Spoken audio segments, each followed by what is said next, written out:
Hello, ladies and gentlemen. Welcome back to another edition of SuperCoach Edge, and of course, another entry of Damo's Team Talk. This time coming out of round 15, which, thank the Lord, was the last bye round. So, we'll of course get into how he performed not only for this round but across the entire bye period. Because, as we say, it's much easier to assess your performance when you look at the overall bye period, I guess we'll say. So with that, ladies and gents, of course, if you are tuning in for the first time, consider giving us a sub, give us a like, all that sort of stuff, and thank you for tuning in. So without further ado, ladies and gents, let us have a look at how he performed for the round. Well, as you can see there, I ended up scoring a 2,096 and ended up going up in rank, which was surprising because, especially in the Content Creators League that I'm in, and Scott Father's League and everything else, there were quite a few scores which were kind of nudging the 2,200 mark and 2,150. I saw a couple of them, and I thought, well, I'm below par. But as it turned out, I'm slightly above par, which is good to see. At least we've got the green arrow, which is the main thing. So, in terms of rank, we are now sitting at 2,225th overall and went up to the tune of 44 ranks. So could be worse. So yeah, we're happy enough with that anyway to see a little bit of positivity with the last bye round, because I think it was a little bit brutal to some coaches out there, which probably is a reflection upon me going up in ranks when I thought that I probably would have gone down. So let's have a look at my team and how I performed across each line. And we'll start off with defense, of course. So Dacos, of course, was on the bye. Good old Lukey Ryan, the Seagull. He salvaged a little bit of a score, but not quite to the tune of what he has been doing in the past, where he started slow and then came home like a freight train and able to score, 115 plus with ease. He ended up finishing with a score of 93. Not quite up to standards, especially with his high price tag. But for those people that don't own him, he is now closer to that 600k mark. So a bit more achievable for those people that are prospective buyers. Harry Cecil ended up finishing with a 117. The bloke's an absolute gun. What can we say? Part of the reason really as to why North Melbourne were able to come back into the game and come within a hair of beating the D's in their matchup. So he ended up scoring a 117. Dan Houston ended up finishing with a 102, kind of round about the high floor that he has pretty much across the entirety of the season to date. So can't be too unhappy with that. Wanganeen Miller, of course, on the bye, but hoping that he makes his return, given that he was a late out rather, the week prior. Nick Martin, 112, and I think there was a bit of a different role there, and Liam will probably be able to confirm when we have a chat in our weekly podcast. But he did mention he was at the game, and he shot through a couple of messages saying that he was actually training with the sort of the half forwards, and in all likelihood was going to play across the wing as he was doing his traditional role last year, sort of wing, high half forward. So despite that, he actually played quite well and scored quite well. So ended up finishing with a 112. And then moving into the midfield, of course, the bench defenders didn't play because it is Will Dawson from the Roos, pretty much out for the season, and Zach Reed as well from the Dons, not playing. For the midfield, Zachary Merritt. So he ended up being my captain, and as it turned out, a very nice choice in the end. Ended up scoring that 135 against the Bunnies, the Bunny team to him in West Coast. He just scores just with ease every time he plays them. And I think Jimby ended up playing on him, as most of us kind of predicted, but it wasn't really a tight tag as such. So did as he pleased as usual, and that 135 was a nice captaincy score. In terms of my VC, ended up putting that on Maxi Gorn. Ended up scoring a 114. I was a little bit tempted to try and, I guess, lock that in because I didn't really like the captaincy options for this round, as Liam and I kind of went through in our weekly podcast and vodcast, but backed in Merritt. How could you not? Scores and averages quite well against the Eagles traditionally, and I guess with the game being here in Melbourne at Marvel as well, also helped, so that was good to see. Sarong back to nice form with a 121, that really nice ceiling score that we see after a couple of down weeks, so that was really pleasing. Zach Butters, 123, and he should be applauded because I didn't see it, but apparently had a little bit of a twinge with the shoulder, I think, by all reports. Went off for a little bit and then came back on. At that point, I think it was around about, I think it was pushing a score of 80, maybe 90 at most, and came back on and ended up finishing with a 123. So good old Zachary Butters, an absolute gun. So good to see there. Sammy Walsh, 110.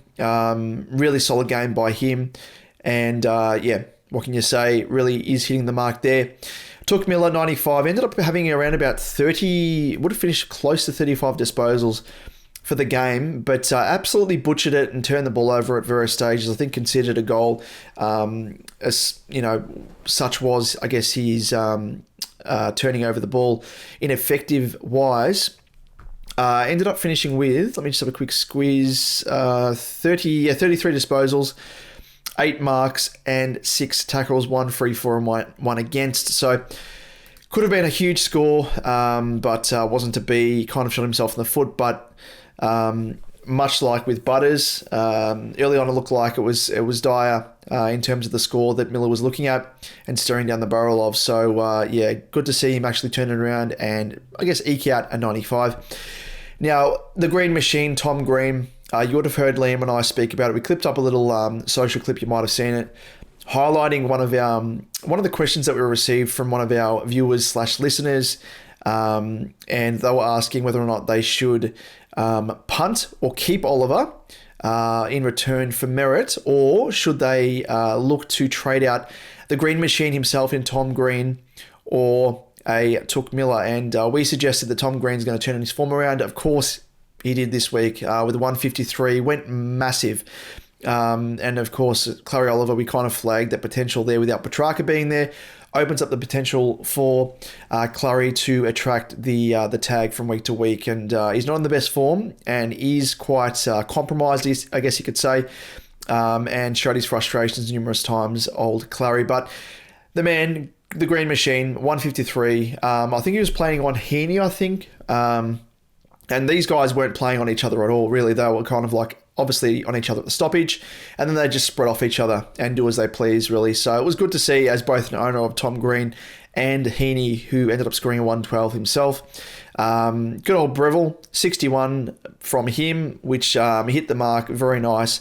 One of, I guess, 2 rookies that I was fielding this week, alongside that second rookie that I speak of in Jai Clark, who only eked out a score of 31 despite having 20 disposals. So turned the ball over a little bit, got caught, all that sort of stuff, and wasn't to be. I ended up rolling with, probably should have said from the outset, but 19 players for this week. So it did mean that at least one score could have,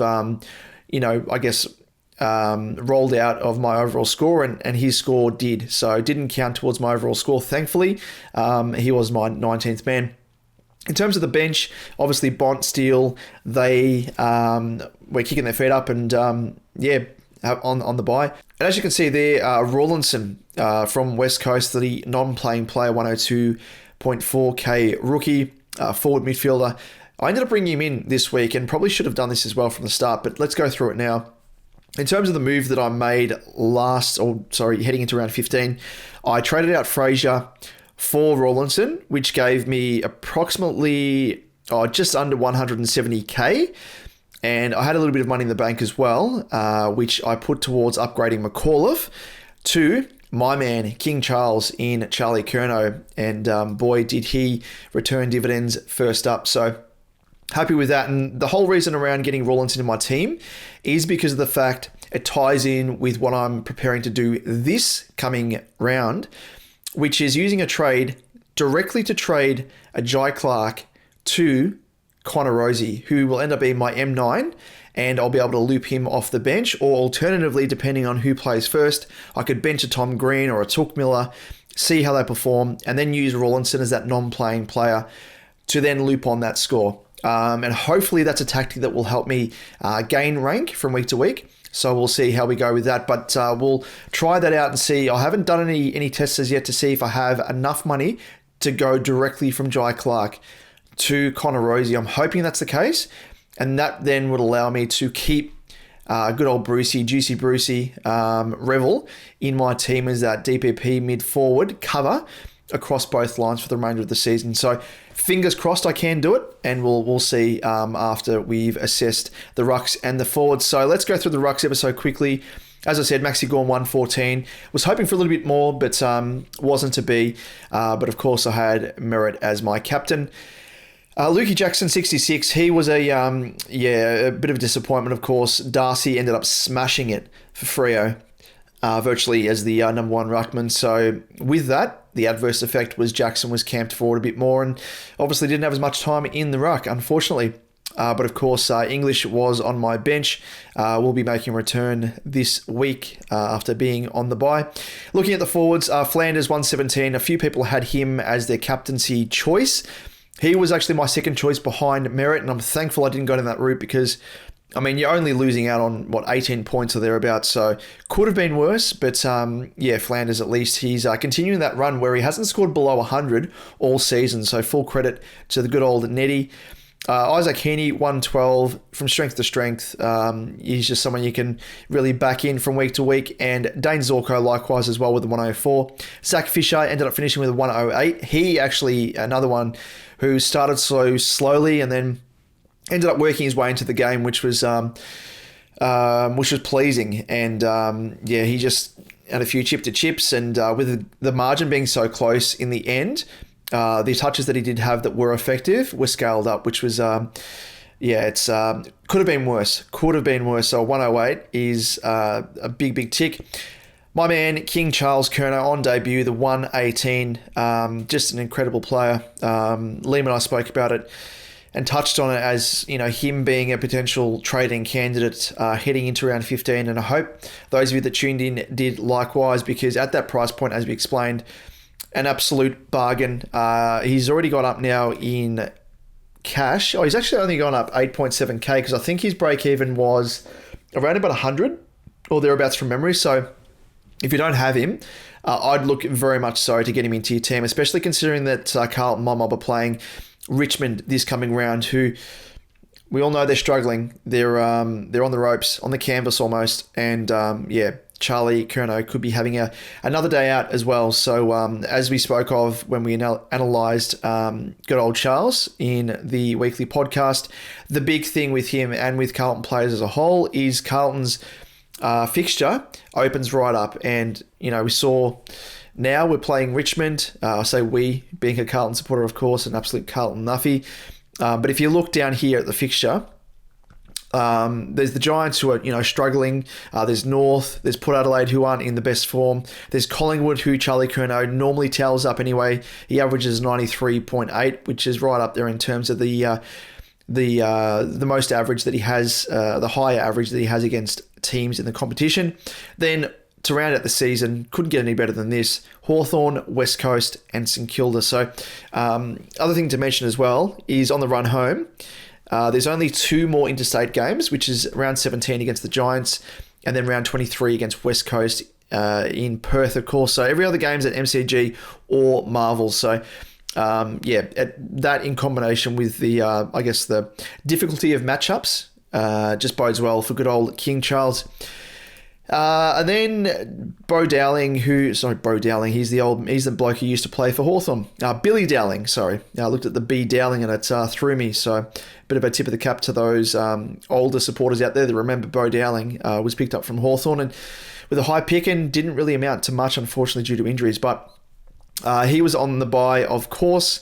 Joe Richards from the Pies, injured on the bench, on the bye anyway, and good old Nathan Kruger, on the bye as well. So let's now go into the next phase, which is chatting about my last tactic, the one thing that I'm looking to do before I kick my feet up and, lean back on the trades that I do have in hand as the emergency trades, and, I won't have an itchy trigger finger. Hopefully. So now let's have a look at what I'm looking to do. And I mentioned it earlier, of course. It is trading out Jai Clark to Connor Rosie. Before I do that, let's just quickly go. I won't go optimize because that's going to throw things around in terms of DPP, and it has in the past, and it's thrown me out. So let's bring Bont back on field. Let's bring Jack Steele back on field.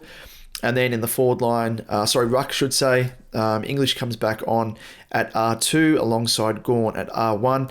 And then Jackson swinging from the ruck, back into the forward line. And Kruger, good old Freddie, goes back to R3 as that sort of DPP swing if need be.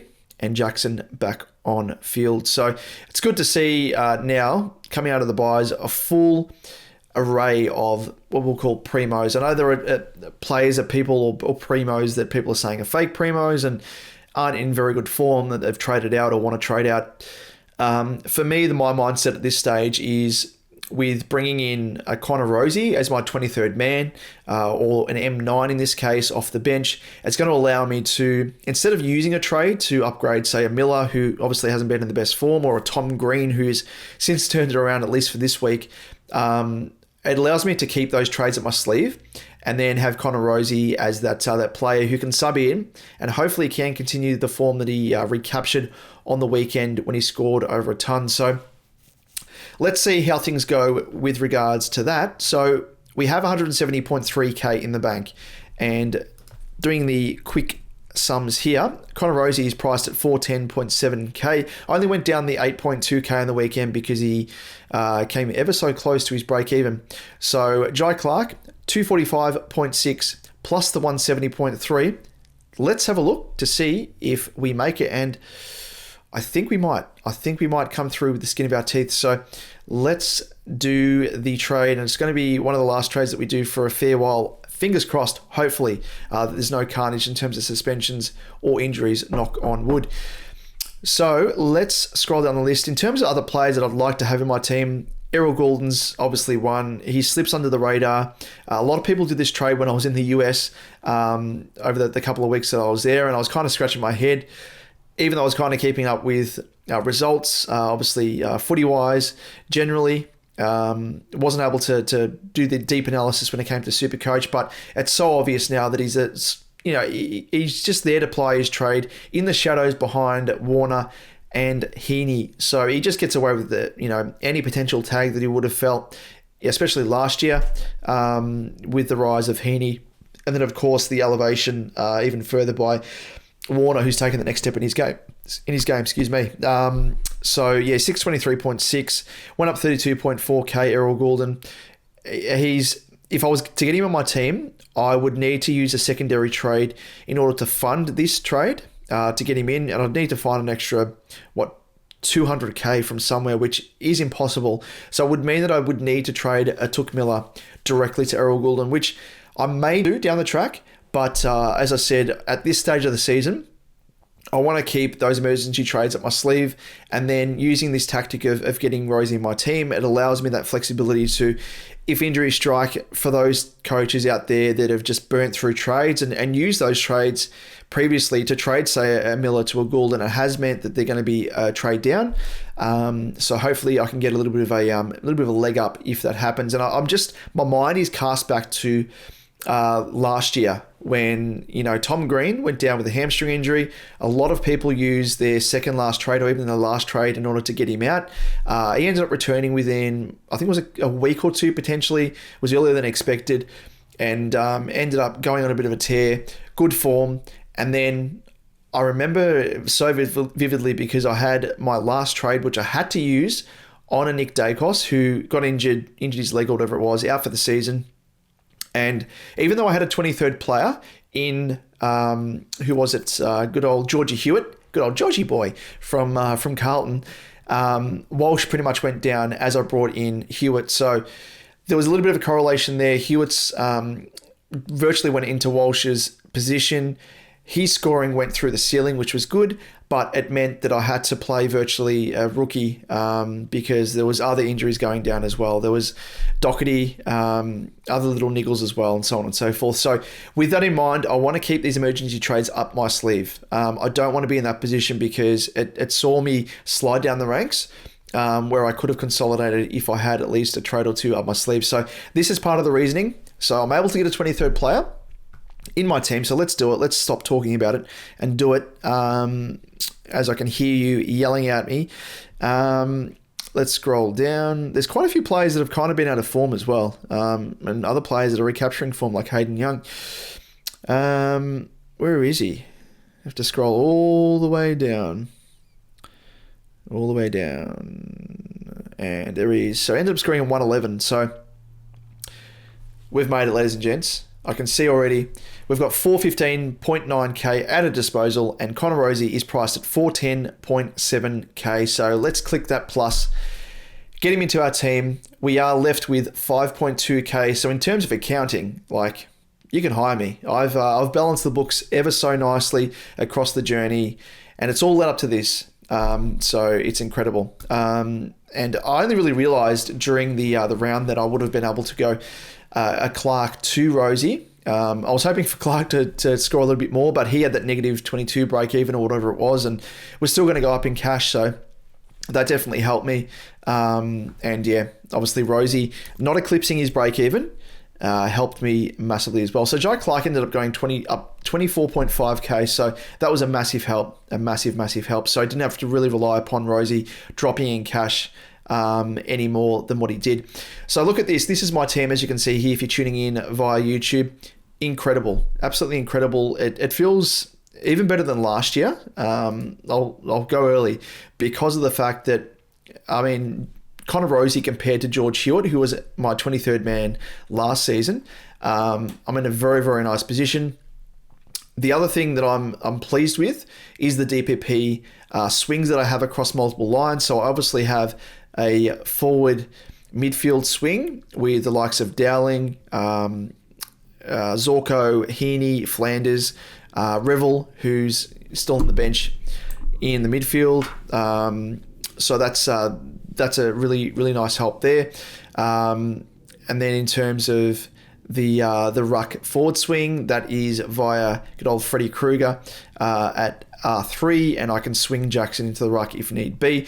I think the one thing, and we spoke about it ever so briefly in last week's weekly podcast episode with Liam, that you can't undersell and you can't forget the value of having cover on the bench. I can see so many people still doing it, even, the early trades heading into round 16. People are burning the likes of a Fraser or a Revel in order to get in their, 23rd primo, or 22nd primo, even more so.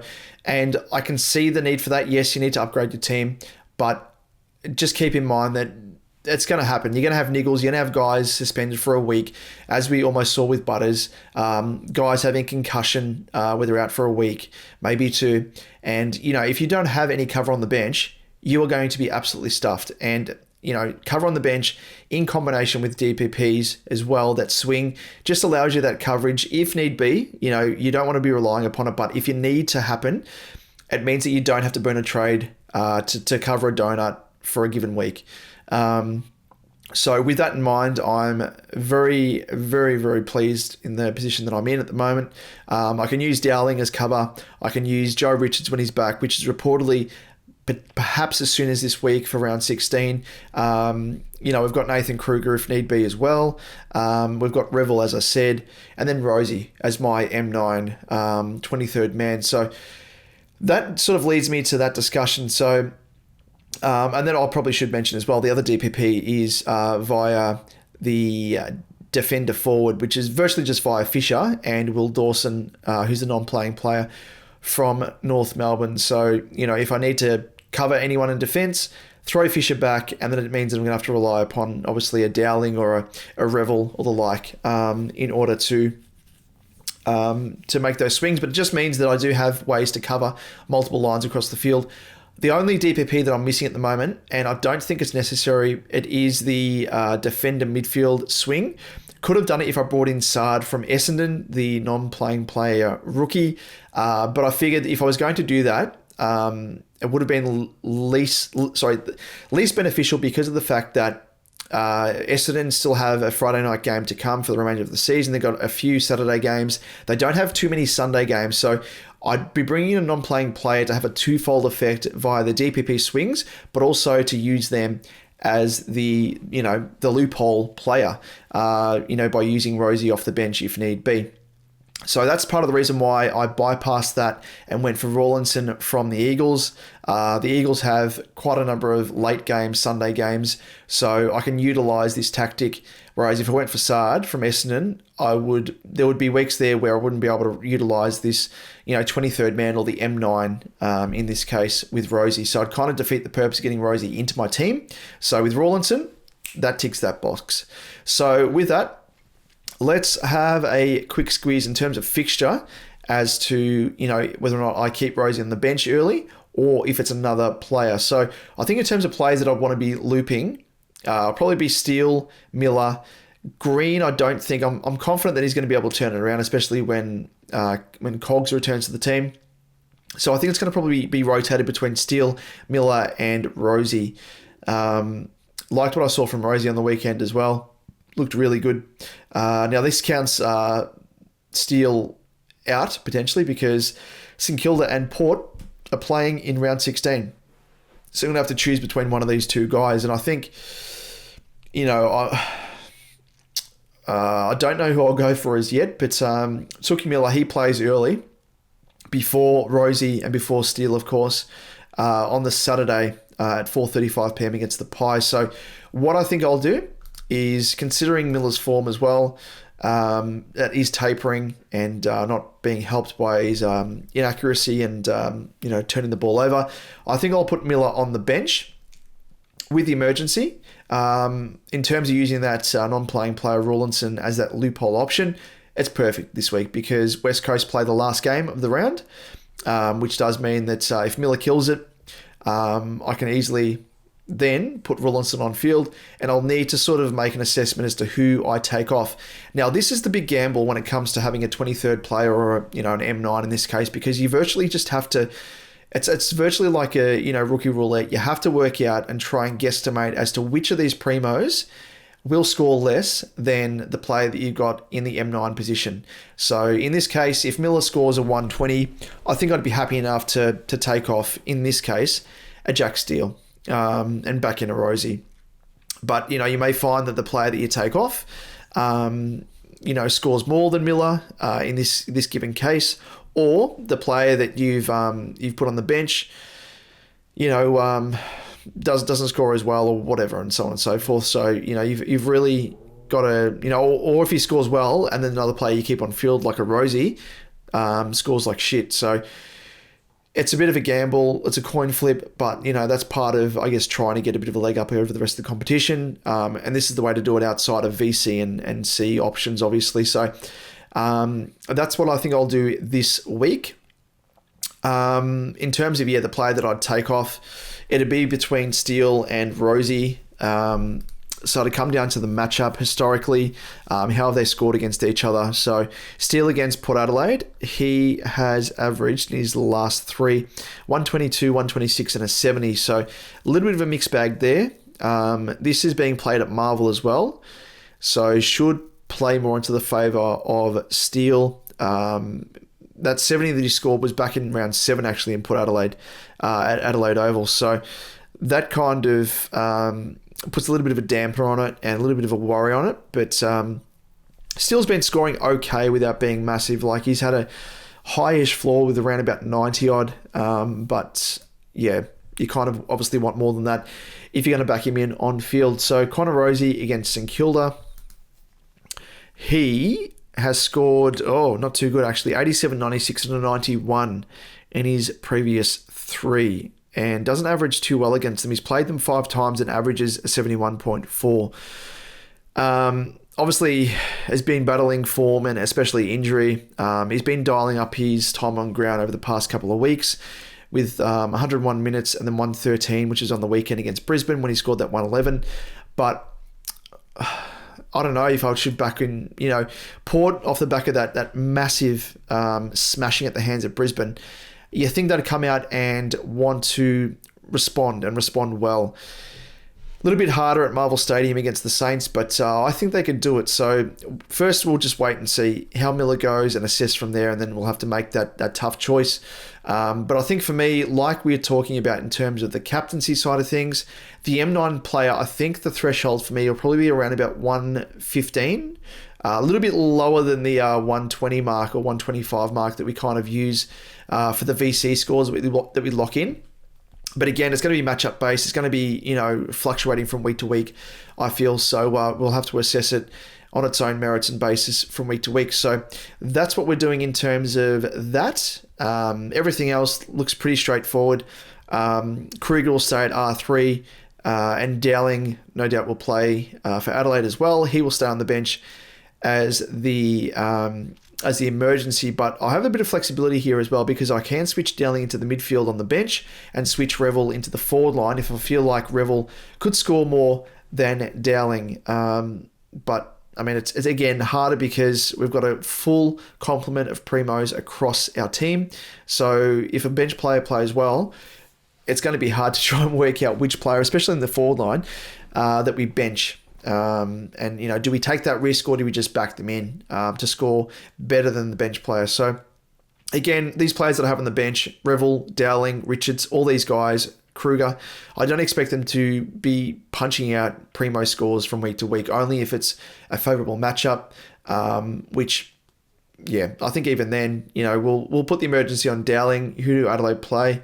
The Giants, and Brisbane, they play Melbourne. So, maybe, do we go Revel? Maybe we switch it and go Revel into the forward line, because they play first up against the D's. But I don't expect him, as I said, in the slightest, to be punching out a massive out-of-the-box ceiling game at Revel to eclipse any of the primos that I have on field. So that is virtually that in terms of how my team is looking. And let's delve now into the VC and C options. Of course, as we always do, check out our weekly podcast and vodcast if you prefer to watch us on YouTube as opposed to listening to us via podcast, Spotify, iTunes, all that sort of stuff, where we go through the captaincy options in great detail in our weekly episode. So check that out. I actually haven't had a look at the fixture at all, so this is the first time I'm sort of running my eyes across them. So let's go through ever so quickly in terms of those players that I have in my team. So Brisbane up against Melbourne. The obvious one is probably Neil if you own him. For me, I do have Dane Zorko. Let's go across to DFS Australia and just check out the matchup exploitations and see if there are any, especially when it comes to Brisbane and Melbourne. If Melbourne can concede points to opposition defenders, then that does put Zorko into calculations. And of course as well, for those people that are regulars of DFS Australia, and if you're not, check them out. But you mightn't have noticed, but they've actually put in here in the defense v position category, they've added in the SuperCoach side of things, because previously it was just fantasy based. Now they've answered our call, the great legends there at DFS Australia, and they have put in the last 5 SuperCoach scores, or I guess matchups, and then the last 10 as well. So can't thank them enough. They do an absolute incredible amount of work, and to help us out here again is incredible. So let's have a look. Melbourne, do they give up? Yes, they do actually. They give up the third most points to opposition general defenders. But when it comes to guys like Zorko, who is, I guess, classified as designated kicker, the D's, they give up the third most points to opposition designated kickers. So that does definitely elevate Zorko into captaincy calculations. Next up, we have North up against the Dogs. Tim English potentially. Actually, let's have a quick... Sorry, going back to Zorko. How has he performed against the D's previously? 139, 72, and a 116, which was most recently back in round 5. So he's definitely one that I will consider as the VC in my side. So Dogs up against North. There's Bont. Let's just turn on SuperCoach Plus, and that'll help us out in terms of projections. So Bont is projected for a 127, and against North he has scored 82, 102, and a 169, which was back in round 14 in 2023. So could he do likewise? Keeping in mind, though, of course, that Will Phillips has done a little bit of a tagging job on Dacos to great effect before he was subbed off, of course, and then on the weekend was tagging Clary Oliver as well to great effect. So I'm a little bit worried about that, but there are a few tag candidates at the Dogs. So, shouldn't necessarily just go to Bond. So we'll have to wait and see with that. There's Tim English, of course. Against North, he scores have been 85, 138 and 133, which is right up there. In terms of North Melbourne conceding points, they concede, they've got a negative correlation to opposition inside mids, and for rucks, they actually have the third least points that they're conceding to opposition rucks. Of course, we saw Maxi Gawn score that 114, was it? Yeah, 114 on the weekend. So Tim English could do likewise, but probably not as confident as what I would be, or what I was with Gawn as my VC. So I think I'd back in probably Bont ahead of English. Then it's Sydney up against Freo. I don't really have any players. I mean, Grundy's probably one, but a bit of a tougher matchup against Freo. You would think, they have a negative correlation to opposition rucks. There is Heaney, of course, as well. So, projected for a 122. Could score well, as he has been all season. They played back in round 9 this year, and Heaney scored a 118. So he's into calculations off the back of that. And then with Freo, of course, there is a Lukey Ryan and Swans. I think they're pretty stingy across the entire park. Yeah, they don't really give up too many points to designated kickers. So don't know if I'll back in Ryan, especially considering he's in a little bit of a rough patch at the moment in terms of form. Moving down the list for the fixture, we have Gold Coast against Collingwood. Flanders, he is projected for a 148. And for good reason, because I think the Pies, they concede a fair few points to opposition defenders. Well, they haven't in recent times. I mean, designated kickers they have to the tune of, 1, 2, 3, 4. They're the fifth best team to score against for if you're an opposition designated kicker. So it might bode well for Flanders. Of course, it is Gold Coast's home game as well, so maybe that does count for something. Matty Rowell, if you've got him potentially as well. Tookie Miller, as I said, I'm not going to back him in. He's projected for a 97. He is my M9. See how he goes from there. How has Tookie Miller actually performed in his previous 3, just out of interest's sake, against the Pies? 115, a 160, and a 153, so he's actually played quite well. What's the average overall? A 110.9. Jesus. I think that's his highest average, actually, against any side. Let's have a quick look. Yes, it is, actually. 110.9 in 9 games. Let's just have a look at the extended form. So he's scored a 160, 153, 115, 122, 84, 115, 81, 105 and a 63. So it is obviously boosted by his previous 2 scores of 153 and a 160. But even so, given the form that he has had in recent weeks, I think I'd feel more confident to have him on the bench as an M9 loop option. So I'll stick with that. Adelaide up against the Giants. Don't have anyone of note. And then in terms of, Tom Green against Adelaide. The Crows, they have a negative correlation to opposition inside mids. Next up, Geelong up against the Dons. Merit potentially, because the Cats, they've got a negative correlation of inside midfielders.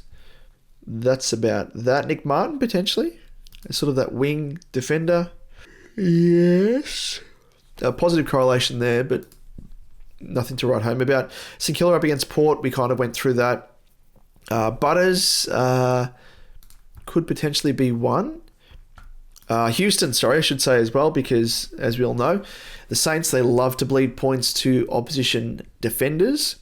Butters in recent times, and as early as round 7 this year, scored 82, 96 prior to that, and 89 prior to that one as well.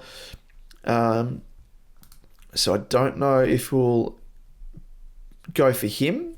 But Houston, how did he score? I think he scored well, didn't he?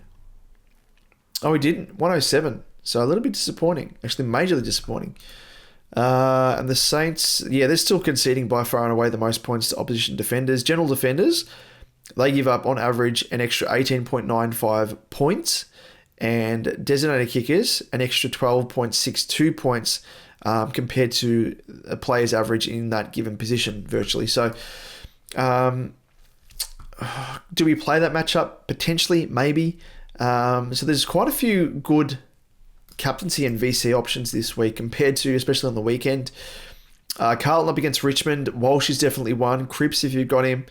Kerner, I probably wouldn't be overly confident in. I mean, Richmond actually, they conceded a few points to general forwards, but not so much to key forwards. And inside mids, they actually done as well, which I think they were at some stage during the year, but maybe bypass that game. And then West Coast up against the Hawks. I don't have any Hawthorn players, and yeah, I mean, Sicily's probably one if you've got him, all that sort of stuff. But that is pretty much that. So in terms of the VC, I think I might go for Dane Zorko just first up against the D's at the Gabba as well. Obviously helps as well. If it was in Melbourne, I probably wouldn't take the risk, but with the Gabba dimensions, Zorko will feast, you would think, especially considering, as we said, Melbourne give up bulk points to opposition defenders and designated kickers especially. So I think he'll be my VC at the moment. And then in terms of the captaincy side of things, it's a bit of a tougher one. Like, I'm sorry, I've completely missed him. Dacos up against Gold Coast. This is probably an obvious one, and I don't know how I've missed him, so apologies, Mr. Dacos. But he scored a 75, 143, and a 149 in his previous three. So, yeah, he's been in awesome form, as we know. Apart from the 64 he scored against the D's in round 13, he's been an incredible player to back in as sort of that backup captaincy option. And I think I'm a little bit worried with, I don't think Bond's going to get tagged. I reckon Libba will be, or Bailey Dale or someone like that by Will Phillips from North. So yeah, even so, there's a little bit of a heebie-jeebies up me when it comes to Bont. So I might roll with Dacos, I think, as my captain. North up against the Dogs as well. You could go for Sheasel. He's in some awesome form. Scored a 103 in his only game he's played against them, but what's his five game average is 120.4 and his 3 game average is 122. So obviously, captaincy worthy scores or averages right there. So quite a few options that we have here. And again, we're at this point of the season now where when you have more captaincy and VC options, it means this is the way that you can get an edge over the rest of the competition. So, for VC, maybe take a risk if you wanted to, calculate a risk at that. And, if the player pops off where a lot of people wouldn't have the VC on him, you'll be able to get an edge. But as I said, with, Rosie coming into my team and Miller or, Steele or whoever I want to, use as that M9 position, the 23rd man, we'll call them, to loop their score on field or bypass them, depending on how the scores iron out.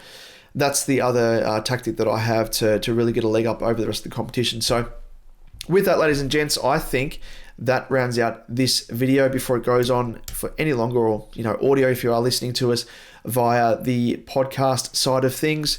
So as always, hopefully you had a great week on the weekend, and I guess a nice round to round out the dreaded bye period. Before we sign off, let's have a quick look in terms of how we are tracking, how we tracked across the course of the bye weeks. So as you can see here, if you're watching us on YouTube, this is a breakdown of my season to date. In terms of, first and foremost, in terms of ranking, I've been stagnating for a little while. I went as low as 2,203 back in round 5, and then I've been stagnating ever since then. Went out to 4,000, went down to 2,500 at round 10, then went down to 1,453, which was a season high back in round 12, and then obviously that was the start of the buys. So a bit of a segue here. The second bye week, I slid down to 2,187th overall. Third bye week in round 14, 2,269th overall, but made up a little bit of ground in the last bye week on the weekend to now sit 2,225th overall. So hopefully this is the point in the season when we start to make ground, and the aim is still to finish inside the top 1K as we did last year. And all we need to do is really make up, ranks to the tune of over the next 9 weeks, 150 ranks every single week. So, if we can bust out more than that in any given week, then that'll be fantastic as well and put us ahead of the curve. But we'll see how we go.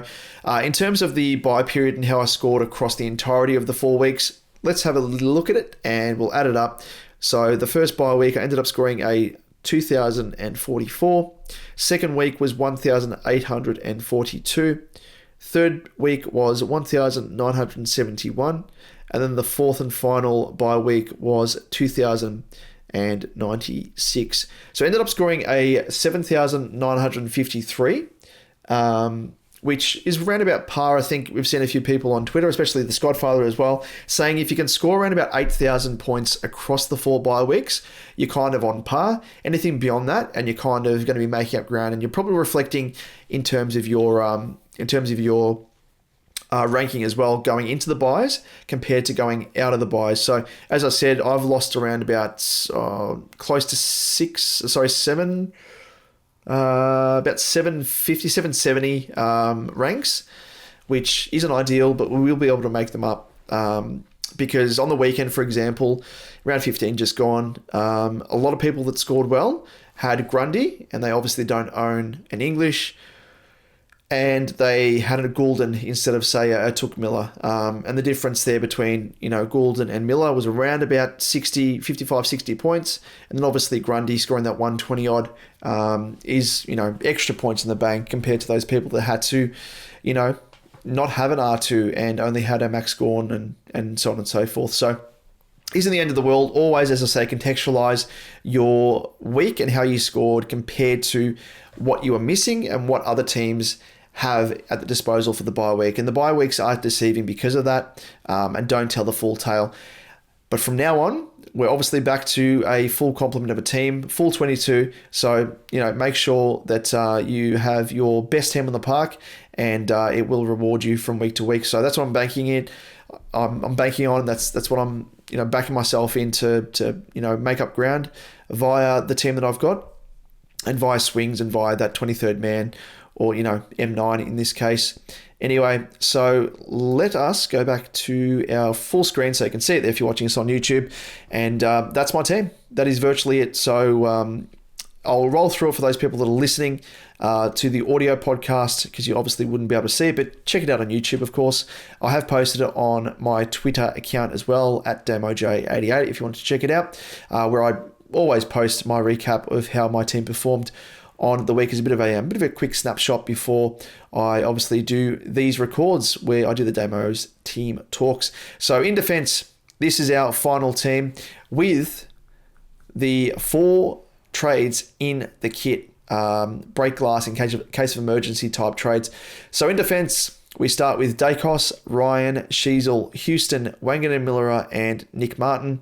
On the bench, Will Dawson and Zach Reed. Obviously, injured defenders, injured rookies. So not ideal, but is what it is. And as I said, with the DPP, with Will Dawson, I can switch Zach Fisher into defense if need be. And then it just would mean that I'd need to play a Revel, a Kruger, Joe Richards, or a Dowling in that position where Fisher was in the forward line. Moving to the midfield, the complete just juice factor. When they're all performing at their peak, of course. We have Bont, Merritt, Sarong, Butters, Walsh, Steele, Green, and Rosie. With, of course, Tookie Miller this week on the bench at my M9 position as a loop option if need be. Then alongside him on the bench, we have Dowling from the Crows and Rawlinson as that non-playing player, DPP player from West Coast as a mid-forward, which I use to obviously loop on that M9 Primo's score if need be. In the rucks, we have Gorn alongside Timmy English, the good old English breakfast. At R3, we have Nathan Freddie Kruger. In the forwards, we have Flanders, Heaney, Zorko, Fisher, Jackson, and Kerno. And then on the bench to round us out, we have Juicy Brucey, Revel, and we also have Joe Richards from the Pies, who hopefully will be able to make his way back this week. But super happy. As I said, Rawlinson as well. Once Joe Richards returns, I can use him to sort of loop on players off the bench or scores off the bench if need be. But with a full complement of primos across the park, I am very, very, very happy. I'm a happy camper, and that's virtually me. So ladies and gents, if you have any questions, as always, let us know down below here on YouTube. Feel free to comment. Hit us up also on Twitter if you have any direct feedback, questions, all that sort of stuff at DamoJ88, or you can hit us up at supercoach_edge. And with that, ladies and gents, hopefully you had a great week and have a full complement of primos yourself. So let us know your team as well in the comments. I'd love to hear it as to how happy you are on a rating of 1 to 10, because it comes down to the amount of money that you've been able to manage and whatnot across the journey. I was very lucky by jumping on those hot cash cows early on, and it's kept me in good stead. Like I would have said, check the early episodes of Damo's Team Talk, and I was kind of foreshadowing at this point of the season where it would have paid off and had that extra coin to bring in, as I said, Rosie as my 23rd man, which I wouldn't have been able to do if I didn't go for those big juicy rookies early on, like a Sharp or the youngster from Dempsey from Geelong, and so on and so forth. So that is it, ladies and gents. All the very best, and of course, don't forget to tune in to this week's Supercoach Edge episode, where Liam and I will be, of course, joining forces and previewing round 16, captains, trades, everything else. Tune in. We'll see you then. Thanks again for tuning in. We'll catch you later. Cheers.